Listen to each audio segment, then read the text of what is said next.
ಏ ಕುರುಡ, ಕಾಣ್ಸಲ್ವಾ? ನನ್ನನ್ನ ಡಿಕ್ಕಿ ಹೊಡಿಯಕ್ ನಿನ್ಗೆ ಎಷ್ಟು ಧೈರ್ಯ? ಹಾ, ಏನ್ ಮಾಡ್ತಾ ಇದ್ದೀರಾ ನೀವು? ಬಿಡಿ. ಮಗನೇ, ನೀನ್ ಯಾರಿಗ್ ಡಿಕ್ಕಿ ಹೊಡೆದಿದ್ಯಾ ಅಂತ ಗೊತ್ತಾ ನಿನ್ಗೆ? ಗಜ್ಜು ಬಾಯ್ ಹೆಸರು ಕೇಳಿದ್ಯಾ? ಈಗ ಡಿಕ್ಕಿ ಹೊಡೆದಿದ್ಯಾ, ದಂಡ ಕಟ್ಟೆ ಹೋಗ್ಬೇಕು ನೀನು, ಗೊತ್ತಾಯ್ತಾ? ಲೇ, ಇವನು ಅದೇ ಮನೆ ಅಳಿಯ ಅಲ್ವಾ? ಕೋಟಿ ಅಧಿಪತಿ, ಸುಂದರ ಹೆಂಡತಿ ಇರೋನು. ಒಂದು ಕೆಲಸ ಮಾಡೋಣ ರಾಜ, ಇವತ್ತಿವನ್ನ ಕಿಡ್ನಾಪ್ ಮಾಡ್ಬಿಡೋಣ.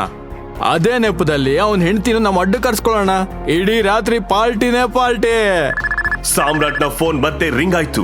ಪದೇ ಪದೇ ಫೋನ್ ರಿಂಗ್ ಆಗೋದನ್ನ ನೋಡಿ ಗಜ್ಜು ಸಾಮ್ರಾಟ್ನಿಂದ ಫೋನ್ ಕಸಿದ್ಕೊಂಡ್ಬಿಟ್ಟ. ಫೋನ್ ಕೊಡು, ಏನೇ ಮಾಡು, ಫೋನ್ ಮಾತ್ರ ಎತ್ಬೇಡ. ನಿನ್ ಹುಡುಗಿದ ಫೋನು? ಹೇಳಿದ್ನಲ್ಲ ದಂಡ ಕೊಡ್ಬೇಕು ಅಂತ. ಅರೆ, ನಾನ್ ಕೇಳ್ಬೇಕಲ್ಲ ಅವಳ ಇಂಪ ಧ್ವನಿನ. ಕೇಳಲಾ? ಏನ್ ಹೆಸರು ಹೇಳ್ದೆ? ಸಾನ್ಯಾ. ನೋಡು, ಫೋನ್ ಎತ್ಬೇಡ.